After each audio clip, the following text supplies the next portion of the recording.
lleva no a una alta mortalidad, sino una morbilidad y una inhibilidad y una falta de trabajo importante. Por lo tanto, sí, es una patología que debemos tomar en cuenta.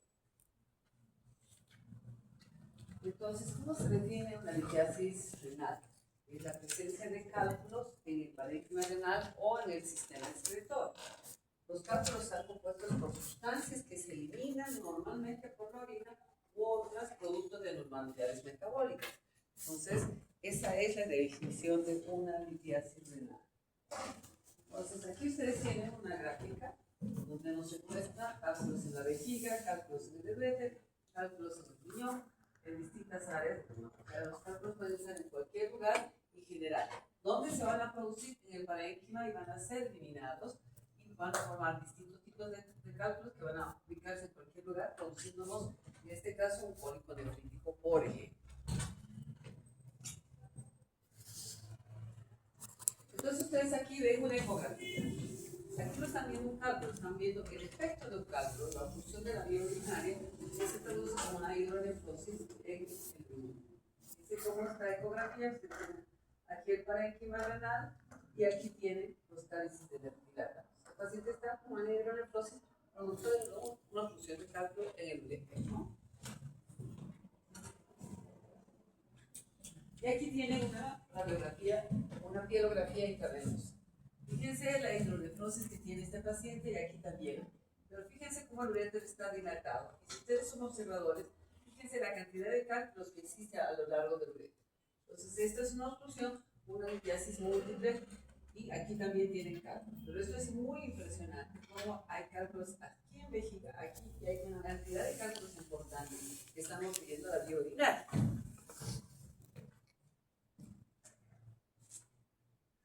¿Cómo se expresa qué es un cólico nefrítico? El cólico nefrítico no es nada más que la obstrucción de la vía urinaria del uréter por un cálculo que se ha desplazado del parénquima hacia el uréter y obstruye la vía urinaria.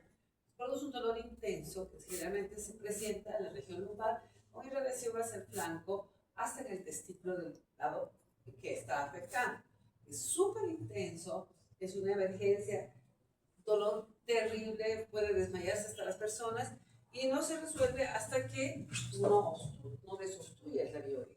Eso es un cólico nefrítico. ¿Cuál es el hallazgo que podemos tener desde el punto de vista laboratorial? Un poquito de sangre en la orina y ecográficamente vamos a ver una dilatación como la que hemos visto en el uréter. Entonces, con eso ya tienes tú el diagnóstico. Después harás una pielrotomografía donde observarás el tamaño del cálculo y decidirás si es que hay que intervenir y sacar el cálculo por una pielografía retrograda o ascendente, jalar el cálculo o llevarlo hacia arriba para darle litotripsia. Es una emergencia muy frecuente, motivo de consulta de emergencia.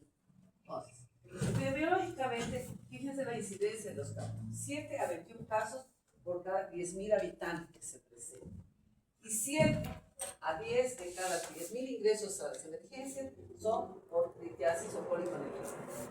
La prevalencia en varones blancos es del 10% y supera el 25% en algunas áreas tropicales y selváticas, donde hay mucho calor y hay deshidratación. La mayor incidencia está entre los 20 y 30 años. 40% de los cálculos recidivan a los 5 años si es que no tienen seguimiento, y 40 a los 25 en personas que son tratadas y tienen seguimiento, en los que hay prevención.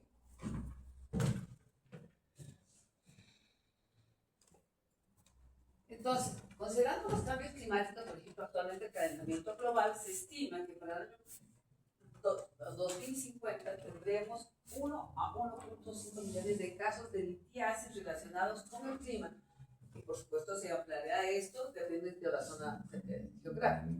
Las zonas desérticas probablemente tengan más porque tienen más deshidratación, etcétera, etcétera. La carencia del agua, el acceso al agua en muchas regiones hace que la gente ingiera, están expuestos a un cambio climático importante y en Sena tienen limitaciones de agua potable. Entonces, son factores que van a incidir negativamente en la formación de cálculos. ¿Cuáles son los factores de riesgo? Hay factores generales, litiasis que tienen antecedentes de litiasis en niños y adolescentes. Familias formadoras de litiasis porque hay enfermedades genéticas que te traducen alteraciones. Litiasis de Bruchita, litiasis por ácido úrico y urato, litiasis con infección o pacientes con un solo riñón tienen un alto riesgo de desarrollar más litiasis. ¿Qué patologías son asociadas a formación de litiasis? El hiperparatiroidismo. Obviamente, el hiperparatiroidismo produce resorción ósea, aumento del calcio plasmático y hay hipercalciuria, por lo tanto hay riesgo de formación. El síndrome metabólico, los obesos tienen mayor tendencia a formar cálculos por oxalato, porque hay un aumento de la absorción de la grasa y el oxalato.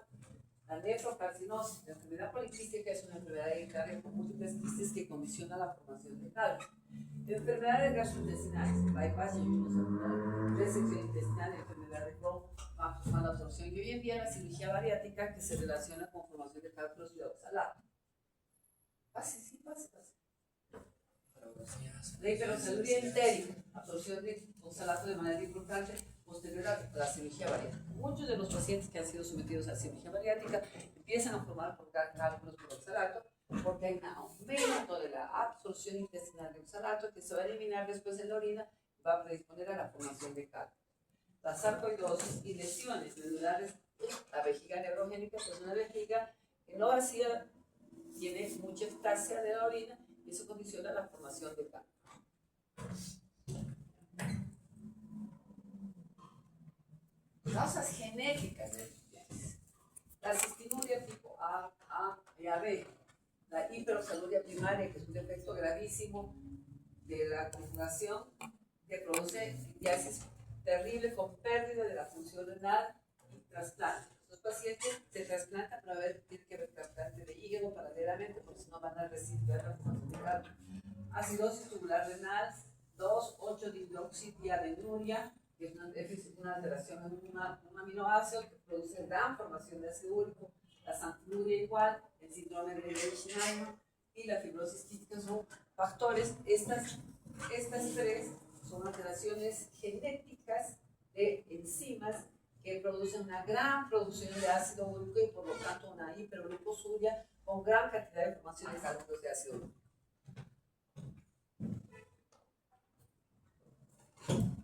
Fármacos que usamos frecuentemente, la cetanzolamida, que es un diurético de asa, el topiramato, que se utiliza en obesidad, altas dosis de vitamina C. Todo el mundo toma vitamina C.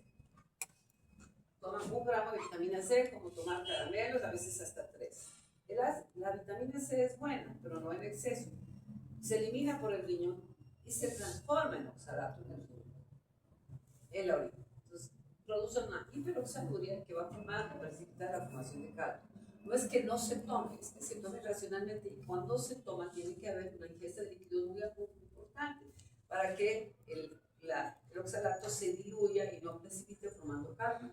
El oxalato es un facilitador de la precipitación, nos va a producir gran cantidad de ácido. Luego tenemos suplementación de calcio, obvio, si le das demasiado calcio a la gente va a eliminar por el riñón, va a producir hipercalcio. Anormalidades anatómicas, estenosis ureteral, divertículo calicial o quiste calicial, estrechez ureteral, reflujo bésico ureteral y riñón dura y el uretero. Son condiciones anatómicas que favorecen la formación de calcio. Entonces, clasificación y características de los cálculos renales. Tenemos cálculos de distintos tipos. Fíjense, el más frecuente es el cálculo de oxalato de calcio. Más frecuente en varones, tiene una forma de cubierta de cristales respecto al nombre que son siempre radio opacos. Hay una placa así que va a ver y ver el cálculo porque es radio opaco. El ácido úrico forma 10-15%, igual frecuencia en ambos sexos, son cristales en forma de diamantes y son radiolúcidos. En la placa simple de abdomen no se van a ver, son radiolúcidos, tienen efecto de 1 o hasta de 7. La estrubita es un cálculo difícil, malo, porque forma cálculos polariformes, está en el 5 a 20%. Más frecuente en mujeres, tienen forma radiopaca, tienen forma de rectángulo, son radioopacos y pueden tener forma en hasta de 7. Estos cristales forman cálculos como los cálculos polariformes, que se adhieren al parénquima y están asociadas a infección. Son malas. La cistina es una normalidad de solamente del 1%, tiene igual frecuencia en ambas formas, tienen cristales de forma hexagonal o en hasta de 7. Son típicos de la cistinuria, que es una enfermedad importante que va a formar cálculos colariformes si no se trata adecuadamente, como vamos a ver más adelante. Y aquí fíjense un paciente con formación de múltiples cálculos. Terrible.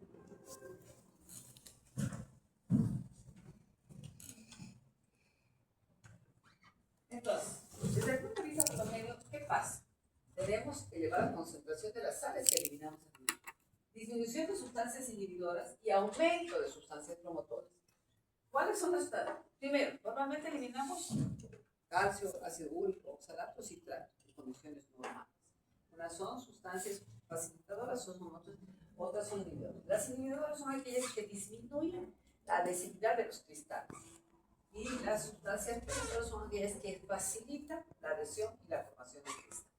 Entonces, de la falta de equilibrio en estas tres situaciones, vamos a dar un condicionamiento que es la formación de calcio. Entonces, ¿qué determinantes favorecen la formación de calcio? La supersaturación. La supersaturación. Menor a 1 es una buena disolución. No hay sobresaturación. Mayor a 1 ya hay formación de cristales. Ingesta de sodio y poco volumen favorece la formación de cálculos. La excesiva ingesta de sal favorece la absorción de calcio y la no absorción de calcio a nivel y hay hipercalciemia. Concentración de oxalato de calcio depende del volumen.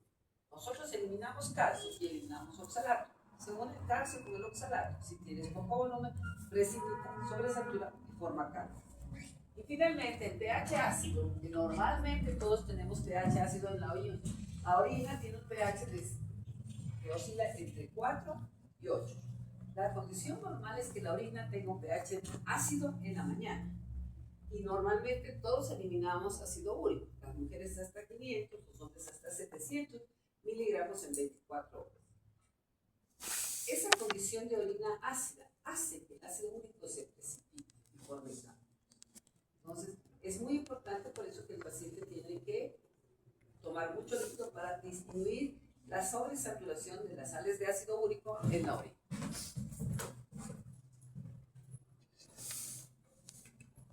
Entonces, ¿qué es la metaestabilidad? Es la estabilidad que hay. Es normal a 1 en sujetos normales. El umbral de formadores de cálculos es menor. No es de 1, es de 5, puede ser de 0,6, donde ya empiezan a formar cálculos. La presencia de inhibidores de la cristalización es un factor de protección. Tener citrato o magnesio, que deberíamos tener en condiciones normales para poder inhibir esa sobresaturación. Entonces, si ustedes ven aquí, tenemos cristales. Los cristales se eliminan por la orina y si se mantienen en la vía urinaria, crecen y forman cálculos. Entonces, cuando tenemos sobresaturación, esta puede depositar los cristales en las alegendias, en los tubos cristales y en el colector. ¿Cuáles son las consecuencias? Las consecuencias son aumento de sólidos urinarios como el calcio, ácido úrico, oxalato y sodio. O tener disminución de los inhibidores de la cristalización como disminución del citrato y del magnesio. Si unes todos estos factores, puedes tener disminución del pH, disminución del volumen urinario, formación de piedras y formación de cálculos. Entonces, todos esos factores, como tienes déficit de inhibidores, aumento de los solutos, pH ácido y poco volumen, tienes todos los factores para formar cálculos.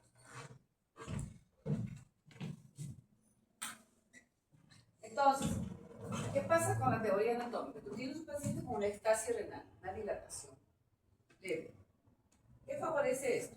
La cristalización. Favorece el crecimiento de nanobacterias, favorece la nefrocarcinosis, favorece el desarrollo de bacterias urolíticas, favorece la formación de pH alcalino y favorece la formación de cálculos de fosfato. Por lo tanto, vamos a formar un cálculo polariforme.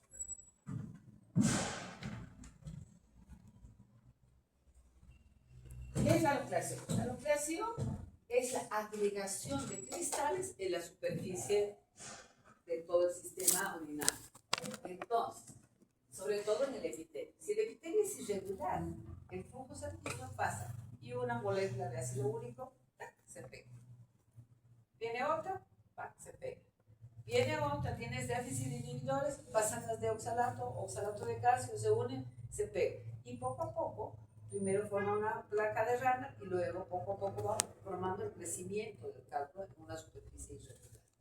Si tú tienes sobresaturación, exceso de sales en la cantidad de... Es como si ustedes tienen un vaso que le echan azúcar. Tienes una cucharilla de azúcar, se diluye, está perfecto. 2, se diluye, todavía está perfecto. Si le echas 10, ¿qué pasa? Se sobresatura y va a cristalizarse al fondo y tú vas a entrar al fondo. Eso es lo que pasa cuando hay sobresaturación. Si hay sobresaturación, si tú eliminas mucho calcio, muchas sustancias y tienes poco volumen. Y si a eso le añades que tienes una conducción irregular, un epitelio irregular, una secuela de una pielonefritis, una estenosis, entonces son factores que van a hacer que un cristal, viene otro cristal. Y así sucesivamente se va formando el calcio. Entonces, la sobresaturación que supera la solubilidad facilita la nucleación. Obviamente, el crecimiento del cálculo se da por agregación y por crecimiento del cristal.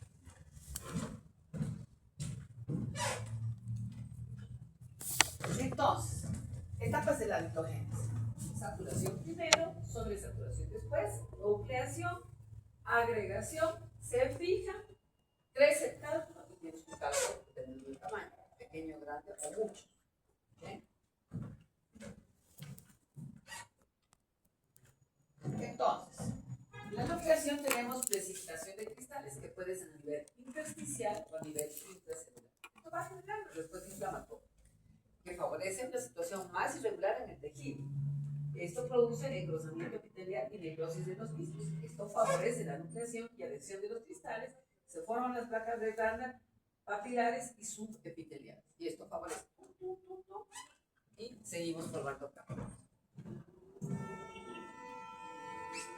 Entonces, la fijación se produce por mecanismos moleculares y estructurales entre la superficie celular y la cristalina por acción de algunos fosfolípidos de la membrana. Entonces, la matriz orgánica del cálculo que se va formando tiene un papel como de pegamento.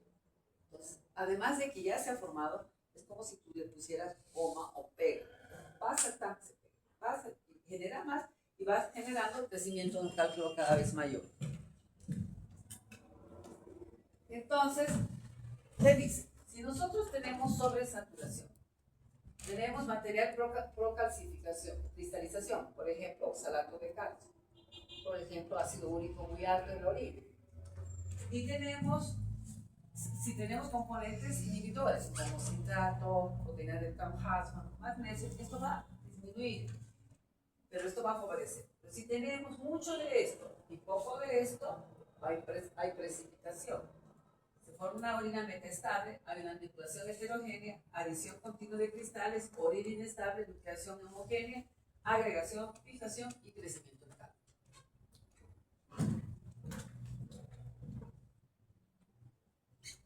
Entonces, ¿qué son promotores de la cristalización? Son aquellos que favorecen la formación de cálculo.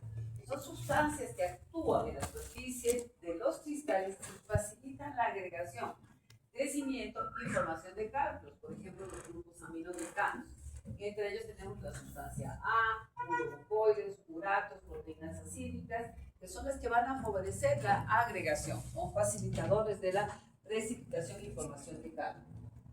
¿Qué son sustancias inhibitoras de la cristalización? Son sustancias que compiten con otros iones al unirse en los puntos de crecimiento de los cristales del núcleo del cálculo. Son, por ejemplo, macromoléculas, moléculas de gran tamaño y sustancias orgánicas e inorgánicas. Vamos a ver más adelante cuáles son estas. Entonces, los inhibidores de la cristalización de cálculos de oxalato de calcio, de fosfato de calcio, tienen cadenas poliónicas que se unen a los átomos de calcio para prevenir la cristalización.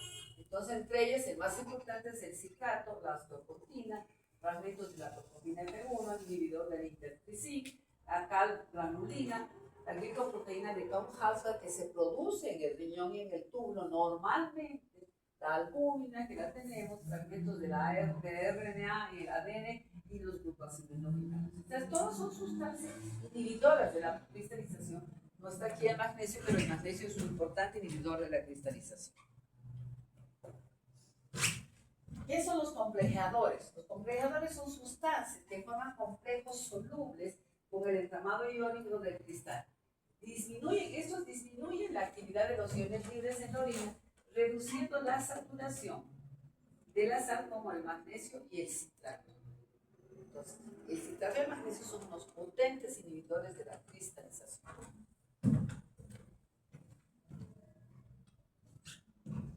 Entonces, ¿cuáles son los factores de riesgo para la formación de cristales? La presencia de hipercalciuria, hiperoxaluria y bajo volumen urinario.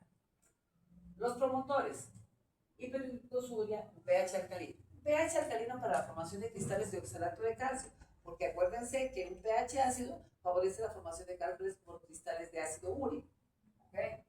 Deficiencia de inhibidores, hipocitratura, hipomagnesuria, macromoléculas frecuentes como la nefrocaxina, el ácido carboxiaminoaminoácido, la urocontina y la proteína de Parkinson.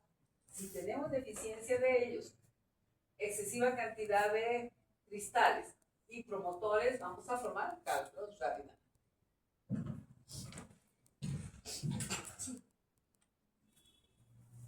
Entonces, fíjense los factores de riesgo que como se conclusión.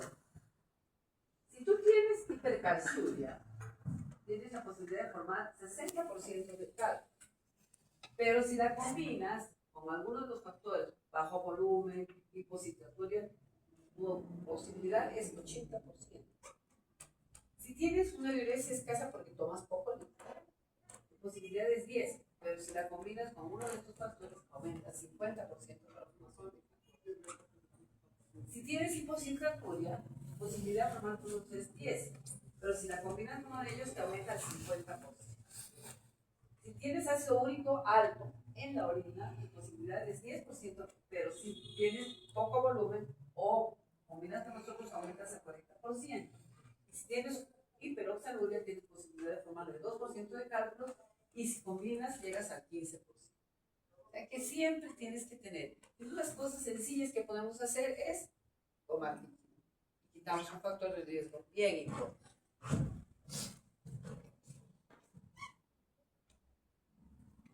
Entonces, ¿cuáles son las anomalías anatómicas que favorecen la formación de cálculos? Riñón en herradura, riñón en esponja, tuberculosis renal que deja muchas secuelas a nivel del riñón, pielonefritis crónica que deja secuelas, riñones poliquísticos, esponja renal. Las califtasis, megacariosis, divertículos caliciales, estenosis ureteropiélicas, todas lo que son anormalidades anatómicas. Ureterales, megaureter, duplicidad de las vías urinarias, reflujo vesículo-ureteral, ureterocele, uretero hidronefroso. Todos estos factores anatómicos favorecen la condición y la formación de cálculos. Entonces, ¿qué llamamos actividad calculosa? Cuando un cálculo se mueve. Está arriba y produce un cólico nefrítico y obstruye la vía urinaria. Eso es actividad calculosa. ¿A qué llamamos actividad metabólica? Formación de un nuevo cálculo, crecimiento de uno existente y eliminación de múltiples fragmentos como arena. Entonces, esto es muy frecuente, estas dos combinaciones o una de ellas.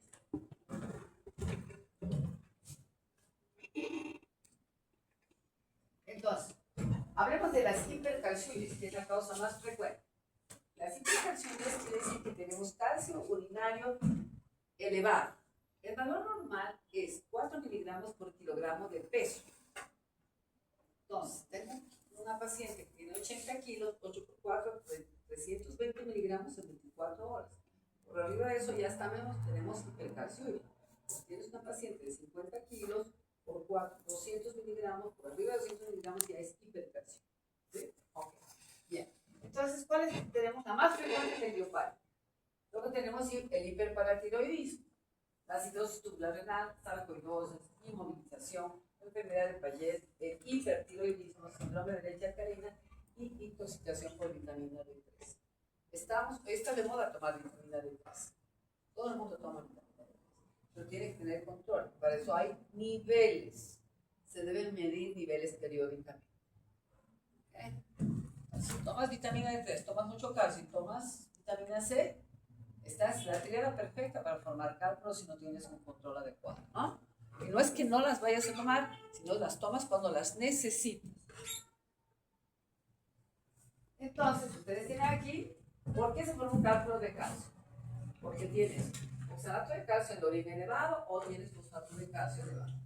Entonces, tienes factores de riesgo, o ingesta de líquidos, o exceso de fosfato de calcio o oxalato de calcio. Entonces, o tienes consumo de drogas que van a condicionar esto. ¿Qué factores de riesgo te tienes para tú formar factores cristales por oxalato de calcio? Que tengas oxalato elevado y que tengas una excreción urinaria de oxalato mayor a 45. Esto es un factor que unido al calcio te van a formar cristales de oxalato de calcio. Que tengas ácido úrico elevado. El ácido úrico elevado es un cristal que forma la nucleación, es la que va a iniciar la formación, forma el nidus, es el que se pega primero. Y después de ese, el que es el nidus, empiezan a adicionarse los cristales de oxalato de calcio. Entonces, el ácido úrico precipitado presenta una estructura similar a la del oxalato y permite el crecimiento de cristales de oxalato sobre la base de calcio y ácido úrico. Entonces, el ácido úrico es la matriz y este otro puede favorecer.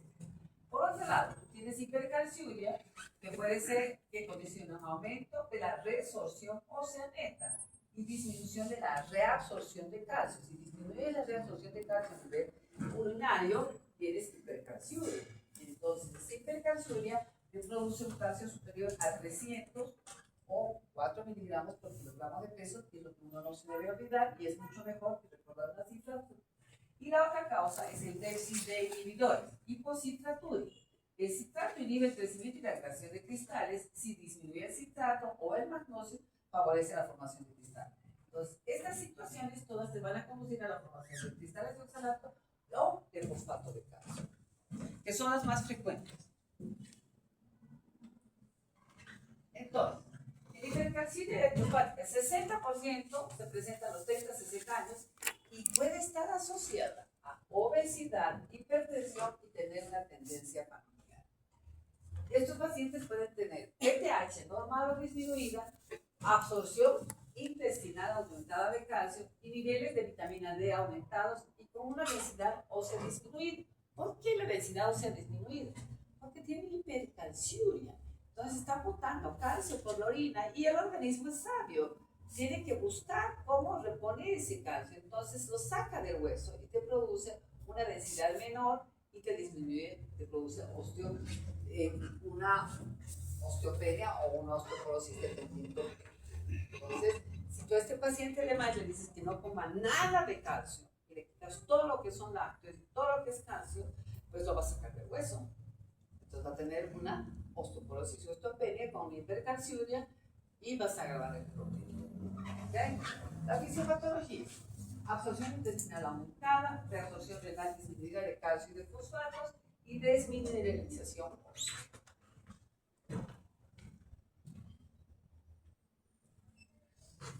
Hiperoclusión, ácido úrico alto.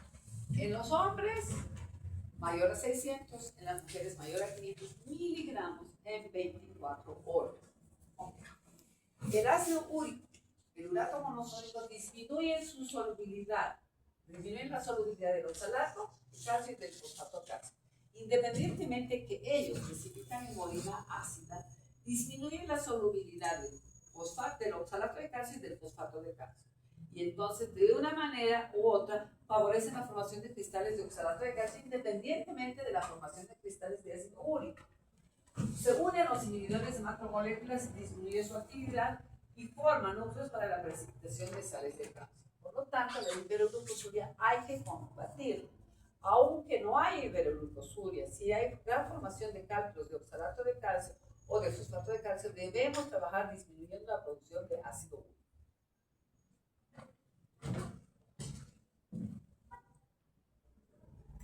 Entonces, la hiperoxaluria es otra patología importante. El oxalato deriva el 80-90% de la producción hepática endógena y 10 al 20% del oxalato o ácido ascórbico de la dieta. Que la dieta tiene un factor, pero no tan determinante, sí. Es más grave la falla hepática. Entonces, la hiperosaluria entérica, que es la que comemos, tiene hiperabsorción de oxalato por activación a las grasas, al calcio. Las sales biliares y los ácidos grasos aumentan la permeabilidad del oxalato por el polvo. Entonces, este se llama hiperosaluria entérica. Entonces, y tienes la hiperosaluria primaria que deriva de la falla hepática, que es muy grave, que produce oxalato, produce nefrocalcinosis, calcificación de otros tejidos, pérdida del riñón, la llegada a diálisis y el trasplante. En estos pacientes tiene que ser trasplante hepático conjuntamente con el riñón, porque no se recibe en 2 años, pierden el riñón nuevamente por nefrocalcinosis. ¿Ok?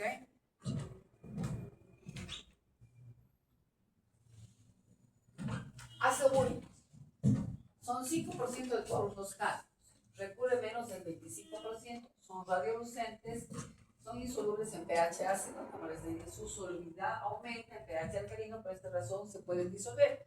Tú puedes alcalinizar la orina cuando tienes cálculos de ácido úrico y puedes hasta disolver, pero es si tienes solamente hiperuricosúria, llegas de pH con bicarbonato o citrato a un promedio de 6 o 7. Pero si conjuntamente tienes cristales de oxalato de calcio es difícil, no debes irte más arriba porque orina alcalina precipita el oxalato de calcio. Entonces tienes que buscar un equilibrio y bajar las sustancias que hay. El riesgo de efectos en la angiogénesis y el escaso volumen urinario.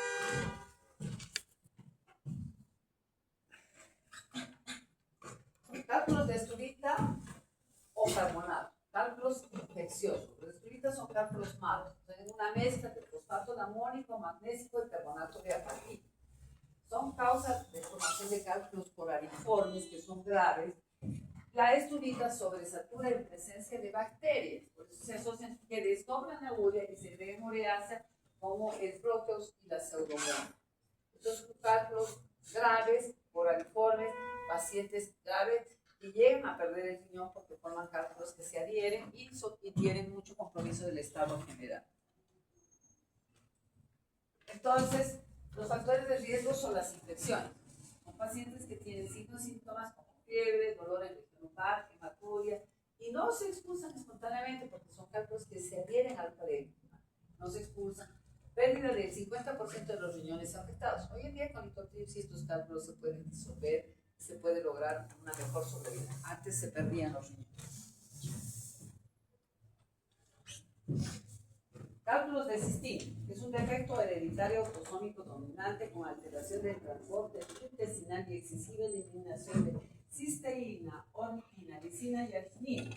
El problema es que la cistina es poco soluble. Se elimina 800 a 1000 miligramos en 24 horas, son cristales de forma hexagonal y se forman en la primera a cuarta etapa de la vida.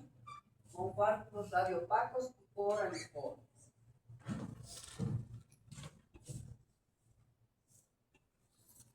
Y aquí tienen lo que es un cálculo coraliforme. Fíjense, esta es una que logra aquí.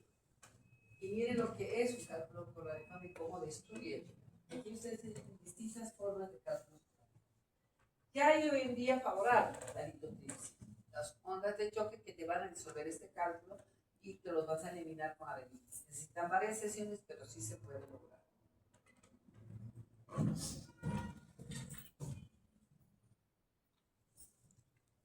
Entonces, ¿cómo evaluamos un paciente que tiene cálculos? Tenemos que ver si es una enfermedad calculosa simple o es una enfermedad calculosa complicada. Si hay múltiples cálculos, formación de nuevos, agranamiento de los antiguos y eliminación de anemia. Tenemos una actividad metabólica importante, ¿no es cierto? Entonces vamos a ver los antecedentes, qué factores de riesgo tienen, cuánto ingieren de líquidos, cuál es el volumen urinario para poder ver de dónde está el problema de la formación de cálculos. Entonces, ¿en qué consiste hacer el estudio metabólico de un paciente?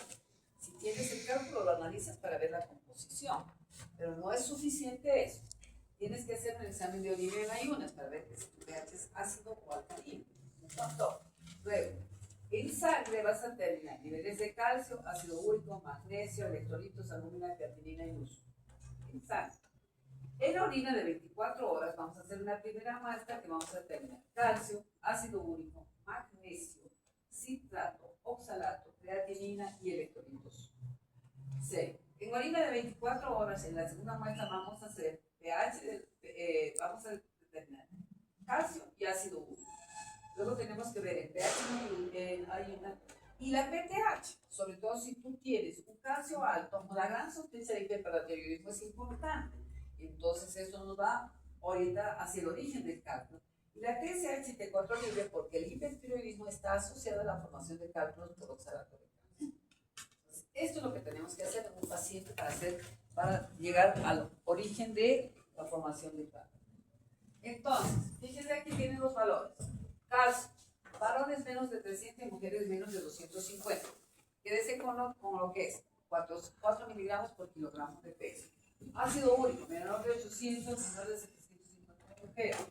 En realidad es menor, hoy en día es 700 y 600 de 500 en mujeres. Citrato, mayor de 200 y mayor de 400. Este es un inhibidor de la cristalización. Oxalato, menor de 40 y menor de 20. Y magnesio debe ser por arriba de 150 en orina de 24 horas y un valor normal en sangre. Tratamiento. Enfermedad calculosa simple, enfermedad calculosa complicada y el tratamiento inespecífico. Una dieta normal en calcio y abundante en ingesta. Estos pacientes deben orinar alrededor de 2 litros a 2 litros y medio. Para eso tienen que tomar alrededor de 3 litros, ¿no?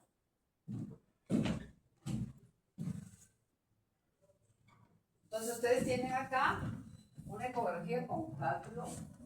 Aquí tienen otro estudio, nos muestra un cálculo. Aquí tienen un cálculo por aliforme. Y aquí tienen otro cálculo por aliforme corto. ¿Cuál es el estudio estándar de oro para el estudio de cálculo? La pielotomografía, sin contraste. Es la que te permite ver la forma de los cálculos y la densidad de los cálculos para proceder a la litotripsia cuando sea necesario. En general, la litotripsia antes era la cirugía abierta. Hoy en día la litotripsia es el aliado fundamental para sacar estos cálculos, pero eso no queda ahí, nada más. Tiene que hacerse el estudio metabólico para determinar y encontrar la causa para evitar la formación de los nuevos cálculos. Donde nada sirve, yo tengo pacientes que les han hecho 7 veces litotripsia. 7 veces. Pero nunca estudiaron la causa. Y en esta paciente era un hiperparatiroidismo. Tenía un adenoma de las paratiroides. Sacamos eso, resuelto el problema y no con alguna forma. Por lo tanto, el estudio metabólico es importante porque es donde vas a prevenir. Independientemente que tú vas a trabajar con un neurólogo para la eliminación de los cálculos y resolver el policonema.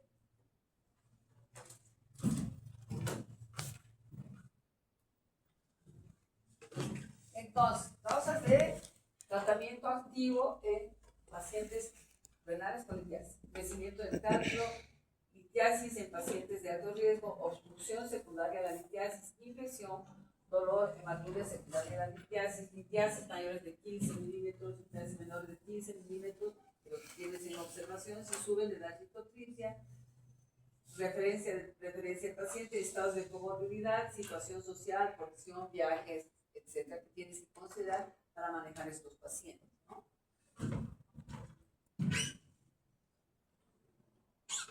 Entonces, ¿cómo tratamos la litiasis por caso? La idiopática. Utilizamos tiacidas, diuréticos tiacídicos. ¿Por qué? Porque los tiacídicos favorecen la reabsorción del calcio de la orina a la sangre. Entonces, en pacientes que tienen calcio normal, no es un hiperparatiroidismo y tienes un hipercalciuria importante, lo que les vas a dar es hidroclorotiazida. Y vas a ver cómo disminuye el calcio urinario. Tienes que tener cuidado de no producir detección de potasio. Entonces, puedes utilizar diuréticos combinados con ahorradores de potasio. Por ejemplo, el Coparetic que tiene tiamtereno. Entonces, darles fosfato de celulosa o ortofosfato, fosfatos neutros de eliminación directa en segunda línea, citrato de potasio y magnesio. ¿Por qué? Porque estos son inhibidores de la cristalización. Dieta baja en oxalato, alopurinol o pembrolizumab para disminuir el ácido úrico, porque son inhibidores de la sanguinoxidasa y disminuye el nivel de ácido úrico en sangre. Si disminuyes el nivel de ácido úrico en sangre, disminuyes el nivel de ácido úrico en orina y disminuyes la formación de los virus. El citrato de potasio como inhibidor de la cristalización. Entonces, estos pacientes pueden ser manejados adecuadamente con la combinación de todo esto y abundante líquido. La base fundamental del manejo de la litiasis es el líquido abundante para disminuir la sobresaturación. En ácido úrico, fundamental, aumento de volumen. Alcalinizar la orina a un pH de 6 con citrato de potasio. Dieta pobre en purinas. Las purinas son metabolismo de las carnes rojas, proteínas, de los alimentos ricos en purinas. ¿Cuáles son los alimentos ricos en purinas? Carnes, vísceras, licores, pescados rosados, salmón, trucha, atún, sardina. Tienes que limitar esta ingesta de alimentos. Bajar el ácido úrico con aldopurinol o con feruxostat, que son inhibidores de la santina oxidasa, y mantener una orina alcalina y un volumen urinario alto.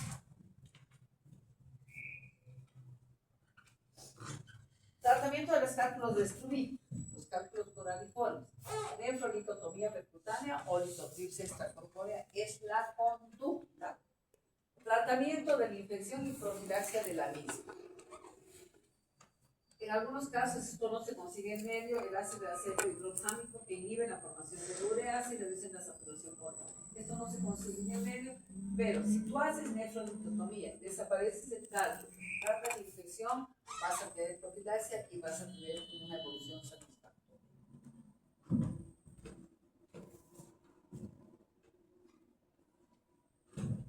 Cistina.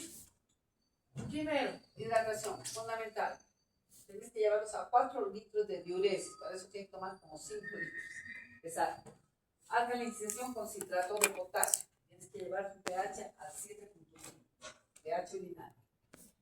Y después dar depedicilamida, alfa-mercaptopurina y captopril que se unen a la cisteína para hacerla más soluble y precipitarmente.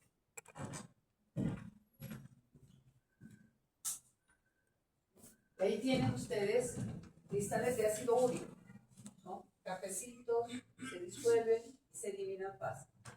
Los destruí, duros, destruyen el riñón. Cálculos de fosfato cálcico y cálculos de cistina.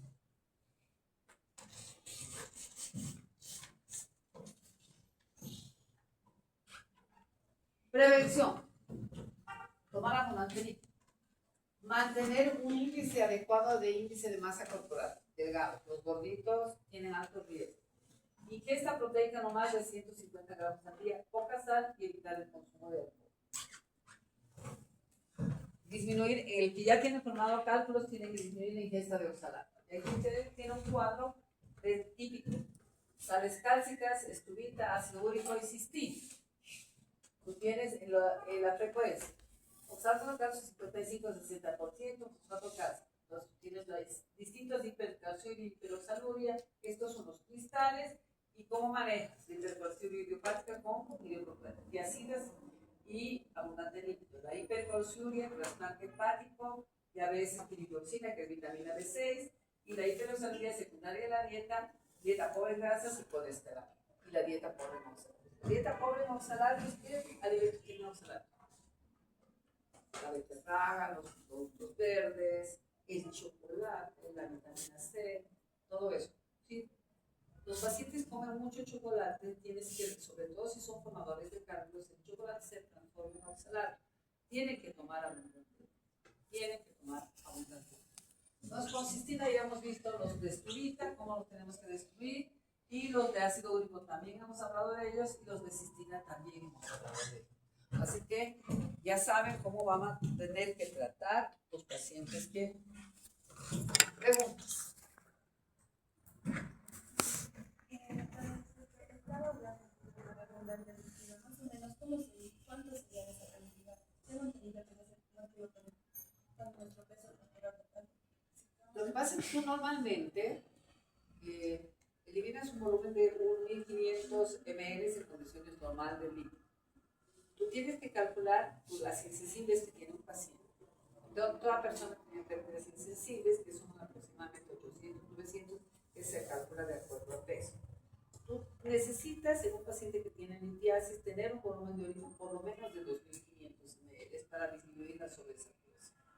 Entonces, tu ingesta de líquidos tiene que aumentar por lo menos a 3.000. Si tú vas a calcular tus insensibles 800, más lo que tú quieres de tomar, más que quieres de tomar 2.000, quieres una orina de 2.500, más 800 como mínimo de insensibles, son 3.300, 3.300. Siempre tienes que tomar la bastante. Es una norma. Si vas al oriente, tienes más pérdidas insensibles. Tus pérdidas insensibles ya no son 800 como la altura. Van a subir a 1.000, a 1.500 si es que sudas muchísimo. Y si estás haciendo deporte, aumenta tus pérdidas insensibles. Por ejemplo, un ciclista tiene una pérdida de líquido importantísima durante el ciclismo. Entonces tiene que restituir ese volumen. Y ese volumen lo tiene que restituir adecuadamente. Entonces, esa es la premisa fundamental.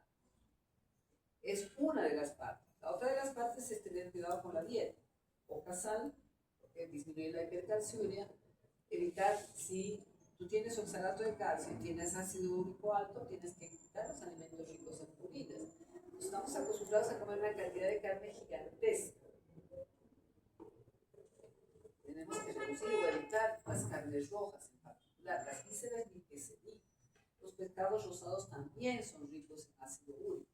La trucha, el salmón, la sardina, el atún. Los pescados blancos son más beneficiosos y más sanos.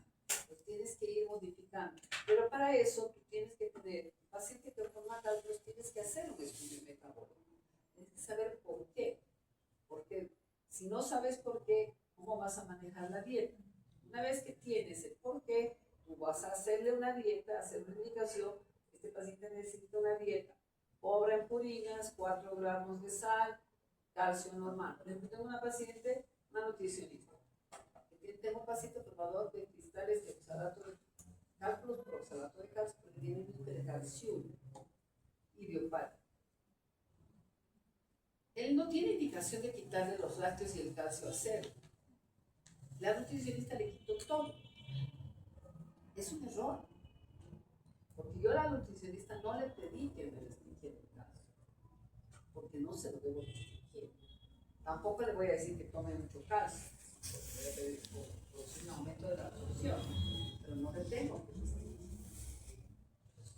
Tienes que explicar en la prescripción dietética para la nutrición. Y es explicarle al paciente lo que necesita. ¿Alguna otra pregunta? ¿No? ¿Todo ok?